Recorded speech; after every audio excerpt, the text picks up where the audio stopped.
Awesome. Welcome everyone to our final project showcase. We're so excited you could join us here today and see some amazing final projects from some of our incredible students here at Flatiron School. Really excited for you all to see these. They are truly phenomenal. So welcome. Basically how we're gonna run this, we'll just go through each of our presenters will go. Afterwards, we'll have a couple minutes for questions. So if you have a question, feel free to type it in the chat and then I will make sure that it gets answered by the end of the presentation. Yeah, without further ado, let's get started. First up, we have Jordana Tepper. Hi, I'll just share my screen. Okay, let me just make this bigger. Okay. So my name is Jordana Tepper. I was in the data science program in New York. So for my final project, I did a distracted driver detection because distracted driving is a really big problem. And I wasn't really sure what I wanted to do, but I came upon this data set and thought it would be really cool. So first I'm going to talk about the business problem and then data understanding, data analysis, modeling, limitations, and then the next steps that I would do. So in terms of distracted driving, there are three different types. There's visual, which is taking your eyes off of the road, manual, which is taking your hands off the wheel, and cognitive, which is taking your mind off of driving. So just some facts about distracted driving. Every day, according to 2019, 9 people per day were killed from distracted driving and 424,000 people were injured. And of the people who were injured or killed, 1 in 5 were outside of their car, so they weren't even in another vehicle. So then this led me to the business problem. State Farm Car Insurance would offer their clients the opportunity to participate in this new program where State Farm would put a dash cam in their car and observe their driving for 2 months. And afterward, they would review the report from the dash cam. And if the driver had safe driving practices, they got better car insurance. And if they had unsafe or distracted driving practices, they would get worse car insurance. So it was sort of an incentive to both get people to want better car insurance, but also to then have better driving and safer driving on the roads. So the data came from Kaggle. It was actually a Kaggle competition, but I had done this after the competition closed. The training size was 17,943 images. Validation size was 4,481 images. And the test data, I actually had to manually label myself. So it was only 338 images. And then there were 10 classes.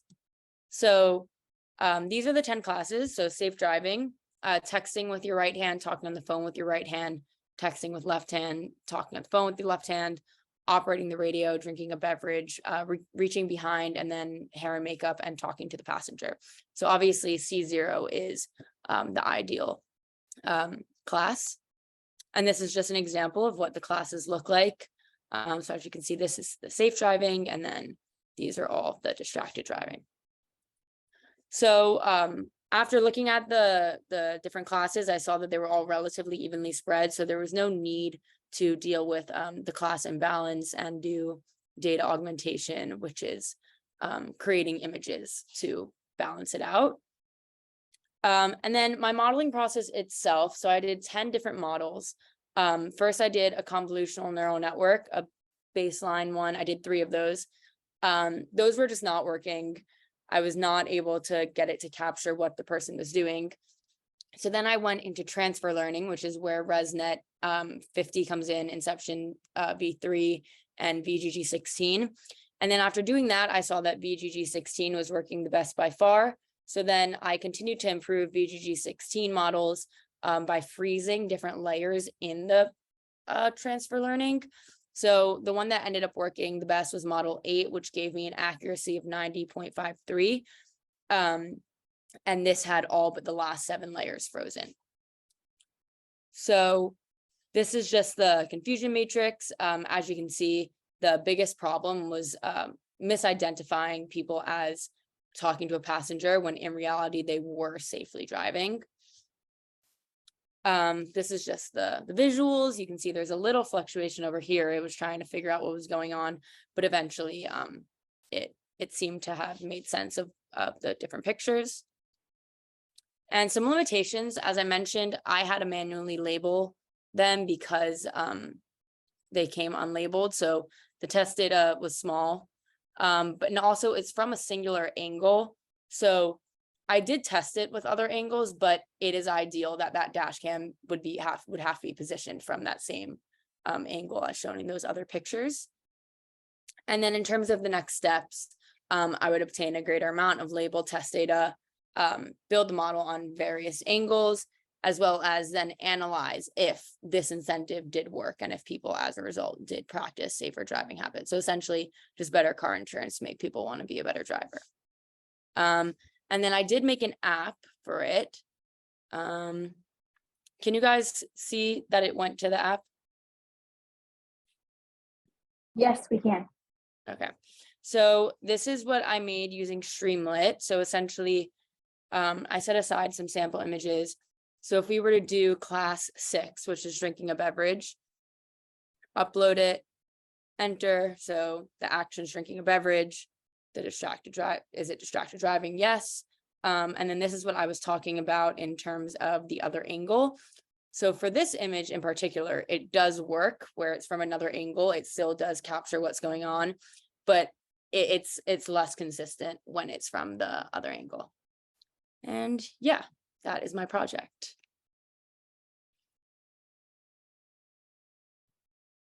Lovely. Thank you so much for sharing with us. Does anyone have any questions? If not, that's totally okay.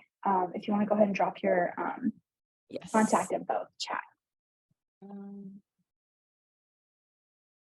So if anyone wants to connect with Jordana on LinkedIn or email her about something, feel free to go ahead and do so. Let me just check what my LinkedIn is. No worries. And then, yeah, this is my LinkedIn.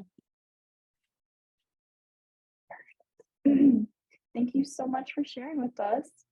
Yes, and unfortunately I have to leave early because I have a plane to catch.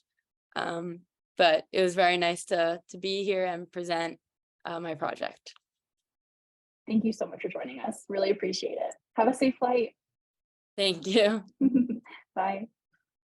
All right, next up we have Helen Phelan-Guillemot. Phelan-Guillemot, close. Guillemot, thank you. All right, with her project Hugo. All right, starting to share. Let me know you can see everything. Looking perfect. Okay, amazing. Well, my name is Helen Phelan-Guillemot. I was in the product design cohort that just finished up this past January. And my final project was the visual identity and branding for a new pet wellness concept. So Hugo is a holistic pet wellness platform that helps store your pet's medical data, helps you book and liaise with pet caretakers, and meet with vets via telehealth. I like to think of it as Chewy.com meets Talkspace meets WAG all in one. So you have one product that helps you do all of your parenting needs. This was broken up into 2 one-week sprints. We did not have a lot of time. So we really prioritized every single moment of this. Week 1 was domain research, competitive analysis, getting to know my audience, getting to know them on a deeper level with user personas, starting visual iteration with mood boarding, creating a style tile and a style guide for the brand, as well as week 2, getting into the actual marketing landing pages of it all, rapid sketching, mid-fi prototyping, adding interactions, and then testing with users and bringing that to hi-fi with all of the color and voice and tone and all the applications that I outlined in my style guide. And then of course, presenting to my stakeholders. So while this was a 2-week sprint, I did not have enough timeline to do formal user interviews. I did still want to make sure that I was getting to know my audience, and I did some domain research that helped me get to know the pet care industry at large, as well as the most prevalent user base. and I landed on dinquads, or dual income, no kids with a dog. In this population, dog ownership rose 11% during the pandemic. And despite the fact that only 38-ish% of American households own a dog, we still managed to spend $103 billion on our pets in 2020. So we know that this population has an expendable income, and that there are more and more millennial couples delaying having kids because of financial or political instability.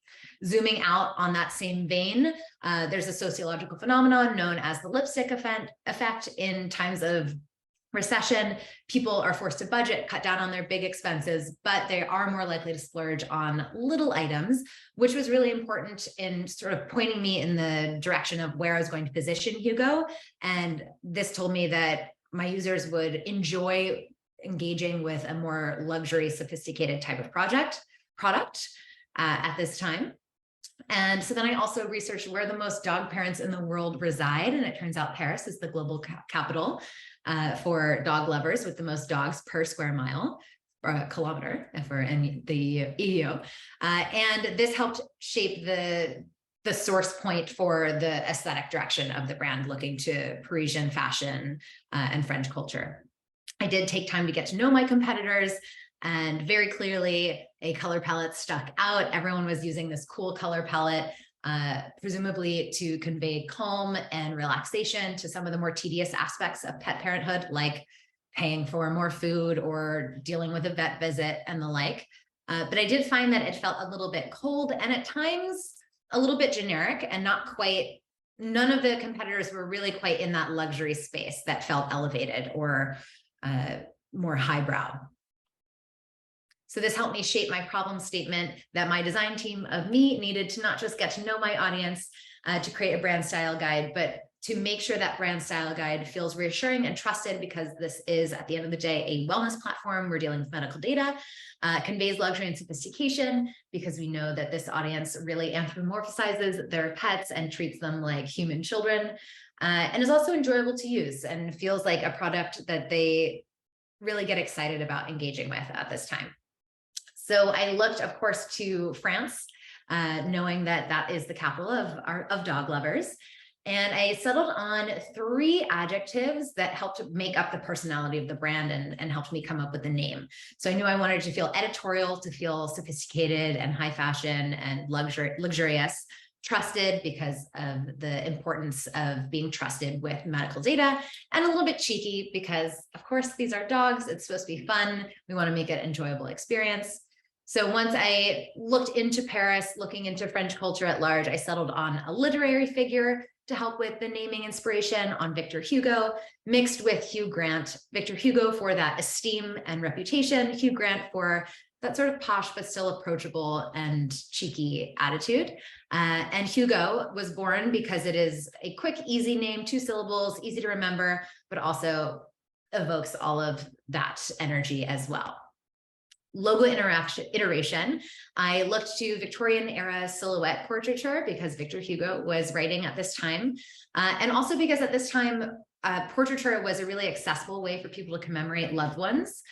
We know that people think of their dogs as members of the family, but also it was popular in a time when photography was just for the very wealthy. And it's important to nod to this because while this is a luxurious visual design, we did not want it to feel exclusionary at all. So accessibility was really important to acknowledge. And then also the silhouette makes it easy for everyone to see their own pet in the icon, in the logo. I did some usability testing here after playing with a few different pet silhouettes, and it was determined that the center was the clearest to decipher as a dog. Some of these straight on shots were a little bit harder to recognize. And so option number 2 became Hugo. Giving you a brief look at the style tile. The building out of the actual product was not a part of this project. It was just the visual identity, but I did include a little sneak peek about what the pet profile would look like. This would be the page that you give to your dog sitter, has all the directions, so you don't need to be texting back and forth all the time. They get prompted to send you a picture at the end of the day, so you don't sit around waiting to hear from your dog. All imagery is really bright. People are wearing neutrals. Anytime you see a human in a photo, you have to see a dog to get that oxytocin boost and make it really just a fun app to interact with, as well as conveying that same cheeky, highbrow attitude throughout pictures of dogs wearing funny outfits or in fun positions. And we used really hard edges on the buttons to convey more of a print magazine feel, nodding to Vogue's Architectural Digest, these luxury publications. And I kept the palette really neutral so that the content of the dogs really stood out. And again, following the design decisions that a lot of fashion magazines make. All right, this resulted in 3 hi-fi marketing landing pages across devices. And I can walk you through what it looks like on desktop here. You get to know a little bit about our features. And then I also included some luxury press briefings because that's who our PR team would be looking to work with. You get to know what users think of the product. And I made sure to include couples of all kinds so that everyone feels like they belong in this community. And I also did a fun little pet fashion blog as part of the platform to make it feel like it's really part of that luxury space. And of course, one of the biggest takeaways that I took from this project was that designing based on domain research alone definitely has its limits. If we had more time and I was able to get to talk to users one-on-one for some interviews or for some surveys, I would be excited to get to know what the individual pain points were so I could get into feature prioritization and start building out the product itself and potentially tweak some elements of the brand identity there as well.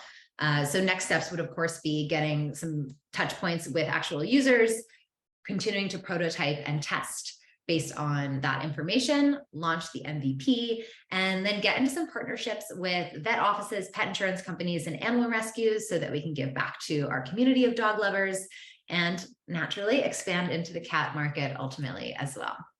Thank you so much. Amazing. Thank you so much, Helen. It was so awesome. Thank you. Does anyone have any questions? Feel free to drop them in the chat if you do. While everyone's typing, Helen, do you want to go ahead and drop your info? Perfect. Perfect. Love it. Would the logo change if you expand to the cat market? Great question. Yes, it definitely would. It would probably include a cat and a dog sitting next to each other, still in that silhouette type of portraiture. And then font choice. Yes, thank you for asking me that. That is one thing that I missed on the presentation. I don't know if you can, let me bring you back to my screen. I used a serif because I really wanted to nod to, again, that print publication feel. But I wanted to feel a bit bolder and more playful. So I went with a little bit of a chunkier, bolder choice. This is Silk Flower up here. And then the body copy is 5-0 Sans because I just wanted to make sure that, especially on a small screen when you're using the app itself, that it's just very clear, accessible, and didn't take away from the images of the dogs. Sure. Fonts from Adobe, another font source. The 5-0 Sans is a Google font, I believe, and I downloaded Silk Flower, I believe, I think from Adobe, yes, off the top of my head, but I can, if you email me, I can let you know. Awesome. Really, really great project, Helen. Thank you so much for sharing it with us. Thank you. All right, up next we have Mark talking to us about his software engineering final project, Money Mavericks. Hello, everyone. Let me just get a second to share my screen. Are you guys able to see it? Yep, we can see it. Okay, let's move this. All right, so hi, everyone. My name is Mark Shkreli. I am a recent graduate of the January 2023 cohort.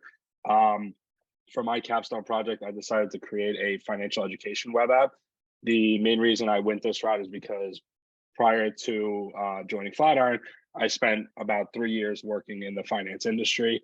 And one of the things that I noticed was for all the websites that are out there for finance related things, there really isn't one that kind of combines both terminology, news, as well as market related data. Like you have Investopedia that gives you terms, and then you have something like Yahoo Finance that'll give you all the data you want. But I wanted to create something that people can go to, whether they're new to the industry or well versed, somewhere that they can go to kind of just have everything in one place.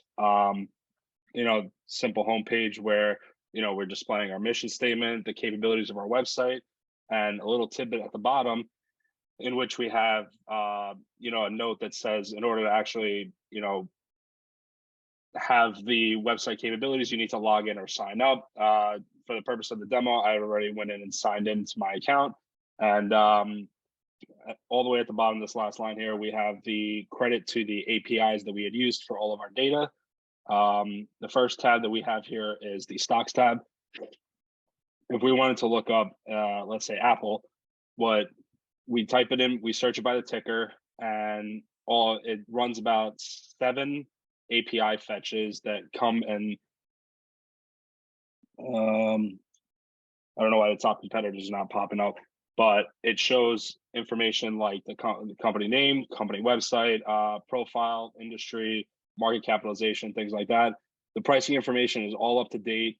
And anytime you refresh it, it brings the most recent quote. We have analyst recommendations. They use conditional rendering to kind of color code it to be more appealing to viewers, as well as a daily chart that was created using Chart.js. And let's say we want to look at Amazon next, we're able to pull up Amazon and see the same data. I'm not really sure what's happening with the competitors, but I'll have to look at that after the presentation. This was a very interesting aspect of the project because what it really did was I had to create a bunch of different components and a bunch of different states that had the fetches run based off of, oh, there they are. I had to have the fetches run based off of user input rather than just a simple API call. So that took a little bit of time to kind of figure it out. I'm really happy that I was able to get everything working. Sorry, I'm a little under the weather. I don't know if you guys can tell. So next up, we have the crypto tab. And what this has is this is bringing in about 386 current cryptocurrencies that display their logo, name, as well as the max supply in coins in an infinite table, so that as you're looking up which coin you want to, you can still scroll down and see all the other cryptos available. So in this case, we'll say, let's pull up the Bitcoin price. We have the price, the market cap, 24-hour change that uses the same conditional rendering as the stocks page, as well as volume. And we could do the same thing where we search more than one. Let's say Dogecoin, 9 cents, whatever it is. It's the same thing. It'll keep updating anytime we search something. So this one was really interesting. And this one became a little bit tougher, mainly because of the way that the data was coming in. It was coming in as a 3 times nested object, which was, it kind of just became a headache to kind of iterate through those objects, but I was able to get it working, so happy about that. The next tab we have is market related news, which what's happening? So the market related news should be displaying the 100 most recent articles from a FinHub API. You can have it comes in as the top 100 news articles, but the API does give you the availability to filter through if you want specific related news or other related news. And what happens is it comes in as a card with a thumbnail, title, a brief summary, as well as a source. And the thumbnail, if you want to view the article in its entirety, it allows you to go to that website, view the article, so long as it's not behind a paywall. The next thing we have is financial terms. This one was created by me just strictly based off of knowledge using our Rails backend because I wasn't able to find any APIs that were actually able to give me financial terms in a structured thing. So I was able to kind of create it based off my own knowledge of industry terminology and render them as cards that whenever you click on the actual term, what it'll do is it'll display the definition behind it. Currently, we only have about 26. My plan is to kind of go in and update it more and more and add a lot more terms because, as we all know, there's a lot of terminology in finance and it can get very confusing very quickly. The final tab that I have here is a discussion board. The main purpose of this was I wanted to create a place where people could speak to each other in regards to how they feel in any capacity, whether it's for cryptos or stocks or just general economic health. And one of the things that I really plan on adding, and I kind of hate that I didn't have the time to do this, was the ability to kind of create a comment section underneath it that allowed people to consistently comment on each other's posts and kind of create a thread like that. So that's something that I'm also looking forward to making. I don't understand why this is not working, but for the most part, that is my project.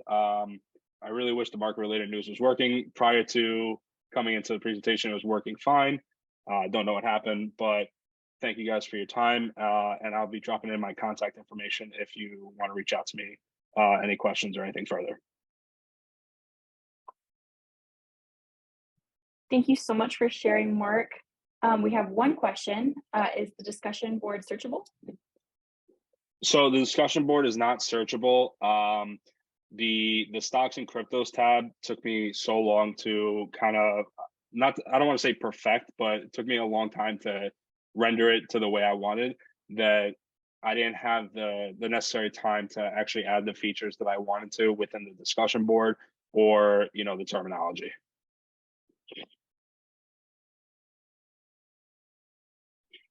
Any other questions? Okay, wait, got would be great to have a definition dictionary bubble pop up if you hover or highlight a term. Yeah, one of my original ideas, and one of my classmates, Jack Holmes, is also in here, and he was one of the first people I spoke to about it. I wanted to create kind of a hover effect that allowed a modal to pop up in a sense and display the definition. But when I first started getting it working, it wasn't necessarily rendering correctly. It was, I don't know if it was a CSS thing or if it was just a functionality thing, but I have a laundry list of things I want to continue to add to this website because, it really does combine what I consider my two strengths being, the programming aspect that, we went to Flatiron for, and also the previous experience in finance that I had. Totally. Passion for a project just really elevates the whole thing, doesn't it? Always. All right. Well, if you don't have any more questions, you want to go ahead and drop your contact info in the chat.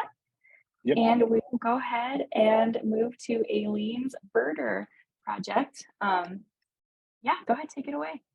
Okay, I'm just going to share my screen. Can everyone see my screen? Yep, perfectly. Okay, let me just move this down. All right. Hi, everyone. My name is Aileen Eisenberg, and I'm a product designer who just recently finished the Flatiron program, which wrapped up in January. And today I'm here to talk to you about Birder, my capstone project. So let's begin. Let's talk about birds. I'm going to ask you a couple of questions, and I want you to answer them either internally, quietly, or you can type your answers in the chat if you want. The first question is, are these different types of birds? Take a second and look closely. Do you have your answer? They are different kinds of birds. The one on the left is the downy woodpecker, and the one on the right is the hairy woodpecker. And the way that you can tell is the beak to head size ratio, but that's a really tricky question. Okay, one more question. Is there a bird in here? I'll give you a couple of seconds to look. Use your eyes, you see a bird. Again, you can answer quietly, or you can answer in the chat if you want. There is a bird right here. If you can see it, is the American bittern. Those are challenging questions. And if you answered no and got either of those questions wrong, do not worry. A lot of people would get those questions wrong, including the target user, the beginning birder who inspired this project. And this project was all about getting to know the beginning birder and figuring out what challenges this user faces when bird watching and how we could create a product to solve for those challenges. So Birder was designing a research and user-informed app to help beginning birdwatchers navigate birdwatching with ease and confidence. And because the design process is iterative and long, I decided to use the 2 weeks that we had to focus on the beginning, mainly research and ideation around possible solutions. In order to do that research, I first looked at the domain, who goes birdwatching and why? And with the pandemic especially, there was a huge rise in young bird watchers, and with them, a huge rise in the digital presence of both birdwatching apps and birdwatching accounts from Twitter to Instagram.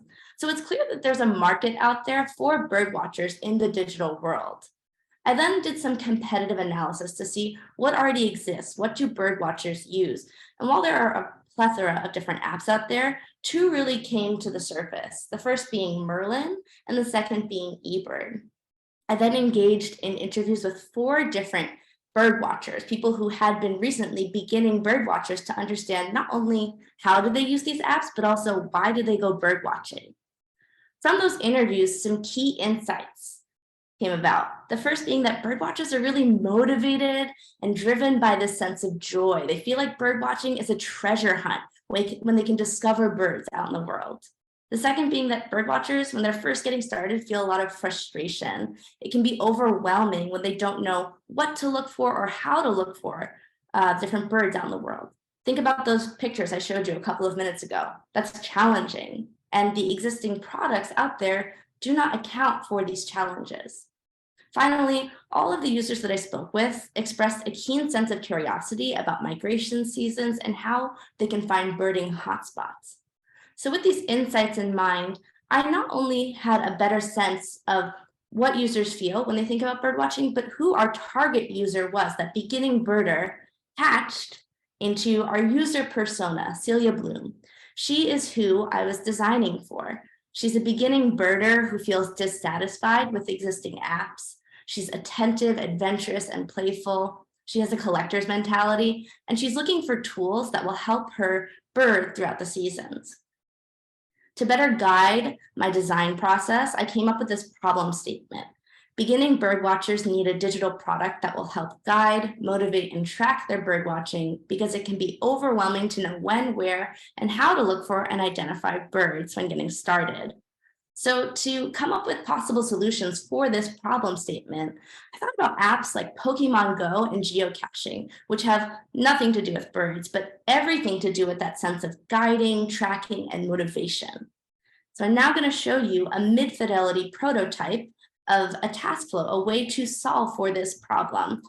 Don't focus on the aesthetics so much as how this app is helping people guide and motivate their bird watching. When a user logs into Birder, after giving permission for location, they end up on the home page. They get a little prompt about how to get notifications for birds spotted near them, which they can favorite, and they can also click on birds that are in migration season near them based on their location. Along with pictures, there's key tips based on how to find this specific bird, the American woodcock. It's not general information about the bird, where it lives, what it eats. It's the most relevant information to help a beginning birdwatcher find this bird out in the world. A user can then click Find Bird and get a map of areas and sightings near them of the American woodcock based on other users. If they click on one of these pins, they can see when this bird was sighted and where. And they can click this icon to then get guided to that bird.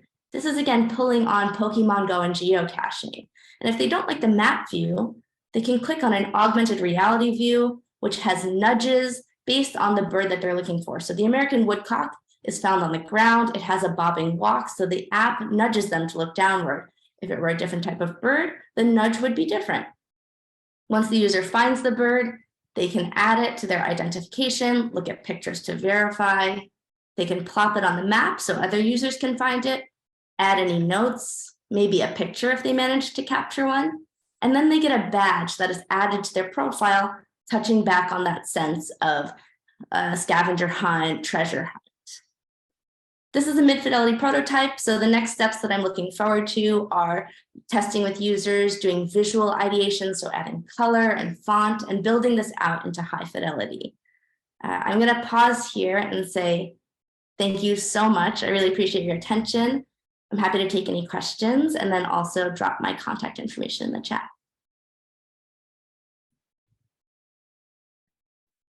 Thank you so much for sharing with us, Aileen. It was awesome. I'm gonna drop my information.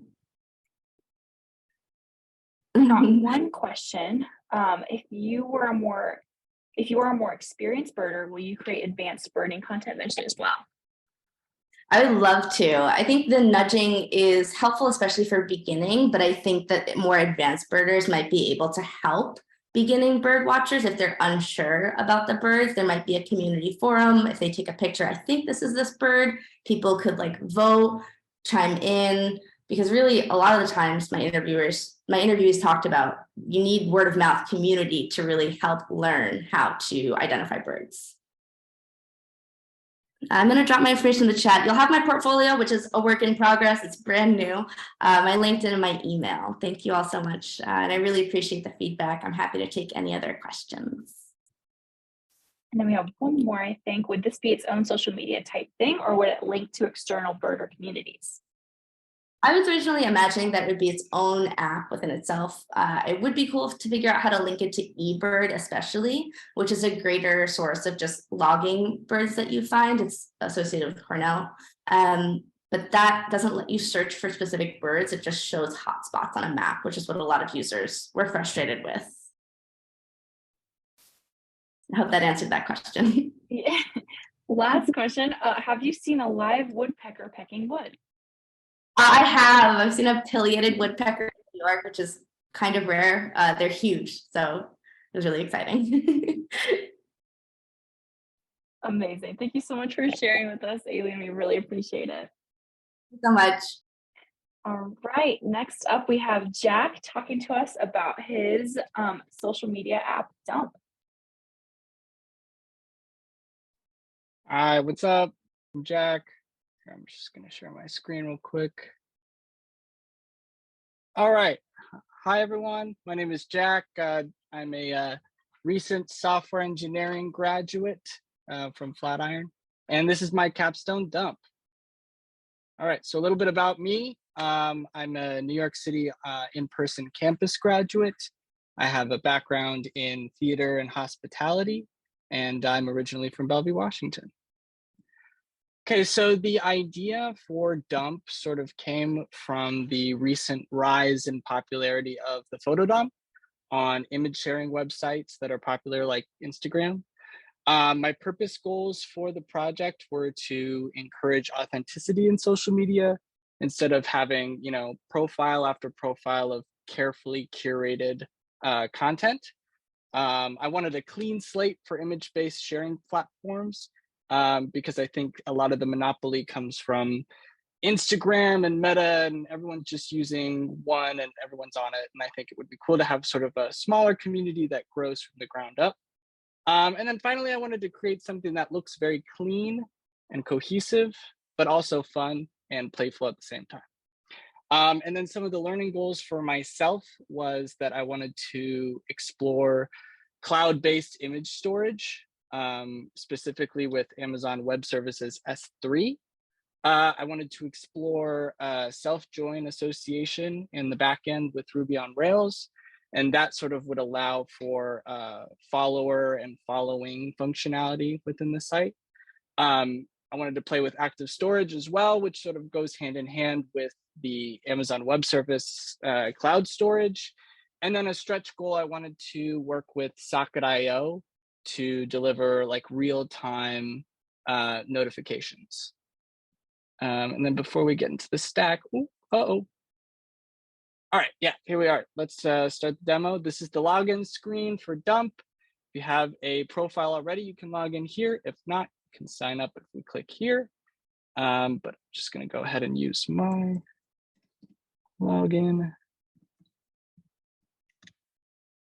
All right, and that will take you to your posts or your dumps.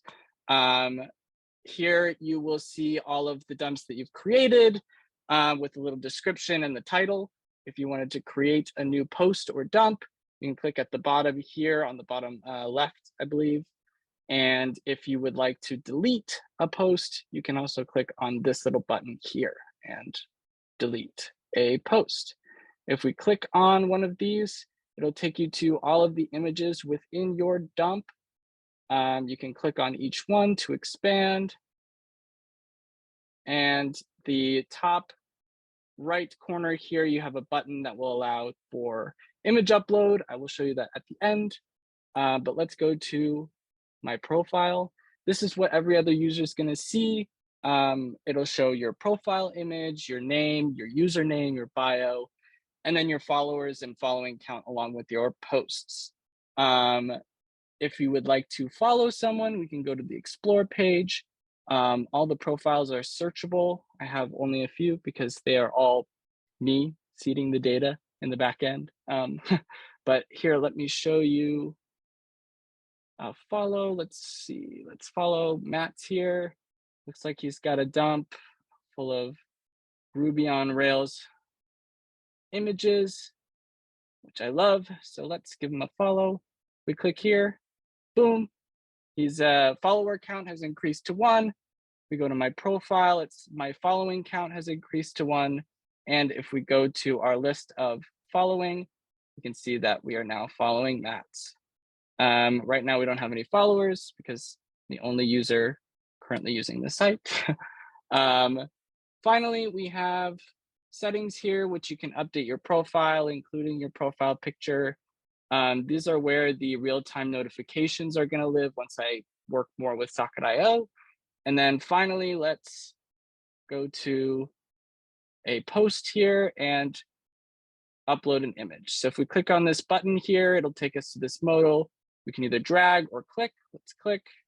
And because this is a dump of my cat Mika, I've got an image here that I took of her by the Christmas tree. Let's go ahead and upload that. Let's get this out of the way.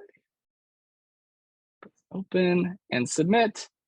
And it will re-render, now including our newest image. And then we can click here to log out. All right.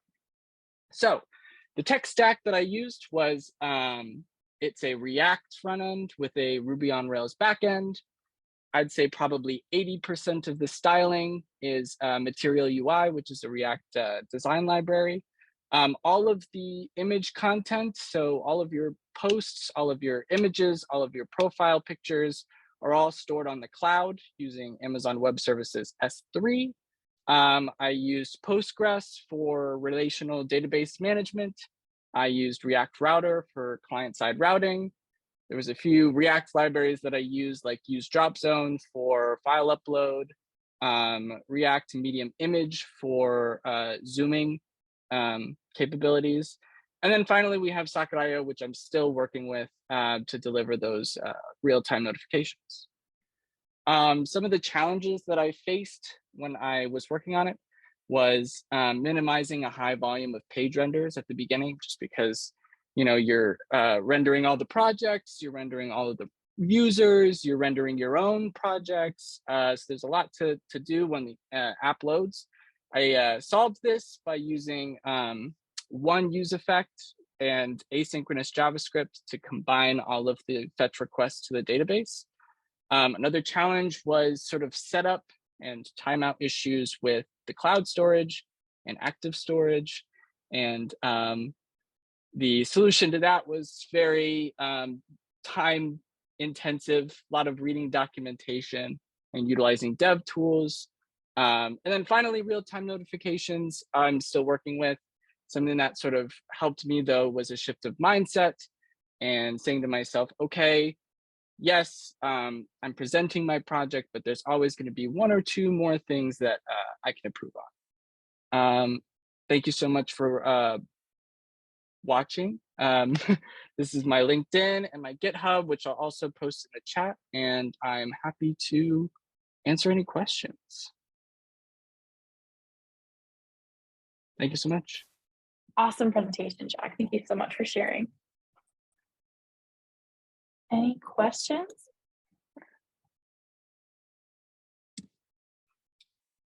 Also loved your typography. Thought that was kind of cool. I'm not even a product design person, but I thought that was cool.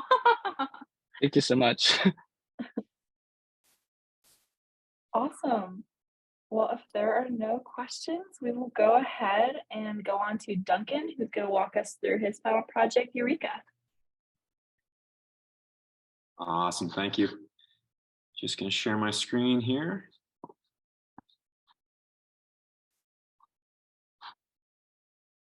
You guys see everything okay? Yep, looking great. Awesome. Well, hey, everybody. My name is Duncan Blake. I'm a product designer, just graduated from Flatiron in the end of January, and this is my capstone project, Eureka. So we'll cover an overview of the project, take a look at the research and analysis that went into it, dive into the solution, and then just wrap things up with a brief conclusion. So as far as the brief for this project is about independent bookstores and how independent bookstores are being left behind in our modern age of digital convenience. So I wanted to take a look at readers' mindsets about purchasing books and try to find some opportunities to help independent bookstores compete with their digital counterparts. As far as timeline, this was a 2-week project. The first week consisted of research and analysis, and then the second week was focused on building the solution. And some goals that I wanted to cover with this project. First of all, want to understand readers' motivations for where they purchase books. Want to determine some low effort and high impact solutions to help independent bookstores compete.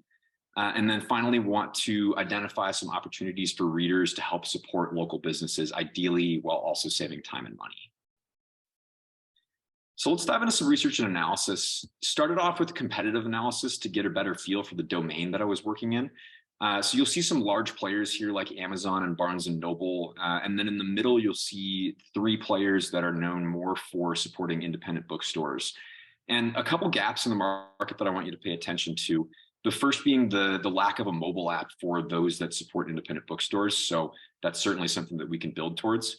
And then the other being a lack of in-store pickup for a large number of these ones. So maybe that signifies that there's some difficulty facilitating that on the e-commerce side of things.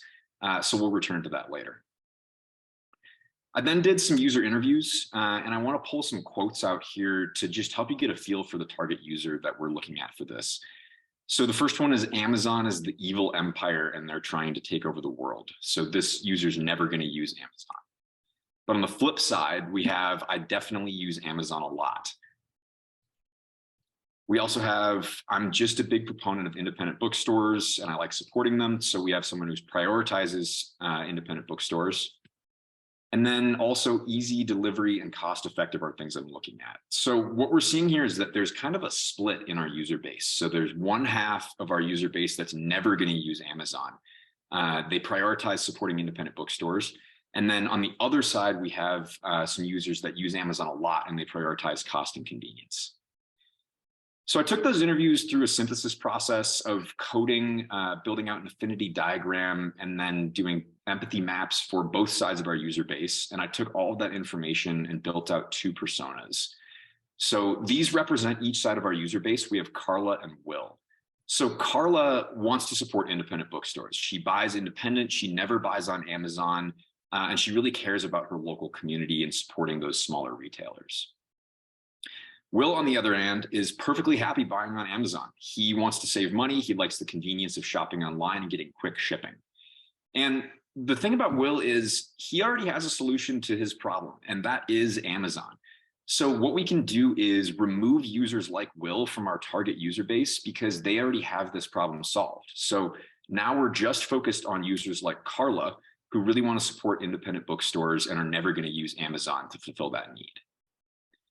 So with Carla's needs in mind, I went ahead and wrote a user needs statement to better understand what we're building for. So Carla is a community-focused reader who loves to shop local, and she needs a convenient way to identify and support independent bookstores because she can't always go to a physical bookstore.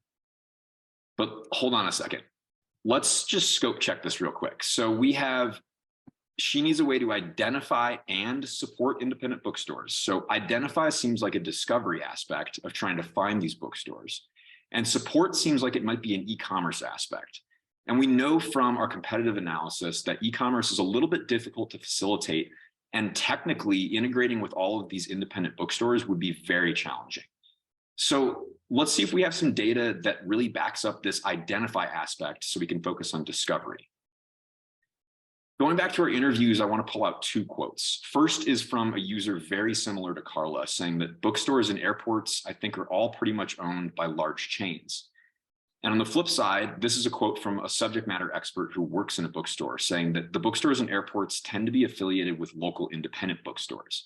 So there's a knowledge gap that we're looking at here where our users might not be aware of what actually is an independent bookstore. So they might not feel comfortable spending their money at places that really are local businesses. So with that in mind, we can redo our user needs statement. So Carla, a community-focused reader who loves to shop local, needs a convenient way to identify independent bookstores in order to spend her money in ways that align with her values. This feels a little bit more reasonable in terms of scope and feels like we can develop a solution for it. So let's take a look at that solution process. I started off with some feature prioritization, and going with the goals of this project, wanted to focus on some high impact and low effort features that we could use to solve for Carla's problem. So there's a search, filter, sort functionality that we can use to find bookstores. The app that we're building is just going to contain verified bookstores that we know are going to be independent. There's a favorites functionality and then a map view to see what's nearby. With those features identified, I was able to build out a sitemap to just visually understand the functionality of what the app would consist of. And then through some visual ideation, I was able to develop a wireframe prototype. So this is a low fidelity wireframe prototype. And what you're seeing is a map view with a list modal to see which independent bookstores are close to you with a favorite functionality, an ability to launch a details page with some info about the bookstore where you can also favorite the bookstore, and then some options to contact, get directions, or jump to the bookstore's website. There's a favorites page that sorts your favorite bookstores by how close they are to you, and you can launch that details page there as well. And then there's an account page where you'd be able to log in to access additional features. And then you also see the closing hours of your favorite bookstore that's closest to you. So let's just wrap things up here. How did we do with our goals? We wanted to understand readers' motivations, and we found that we were able to eliminate an entire part of our user base and target readers that aren't going to use Amazon. They're focused on supporting independent bookstores, so Amazon is no longer a competitor. We want to determine some high impact and low effort options, and we have a simple and effective mobile app that covers those features that users like Carla need. And then we want to support local businesses. So we're bridging that knowledge gap between what is an independent bookstore and identifying those bookstores for users in order to facilitate business for those local stores. For next steps, we can take this through some user testing to validate the design decisions that were made. And then while that's happening, we can do some additional feature design on some of those higher effort, but still high impact options. And then we'll take everything to high fidelity before passing off to the development team. Thanks, everybody. Such an incredible project, Duncan, something I would totally use. Anyone have any questions?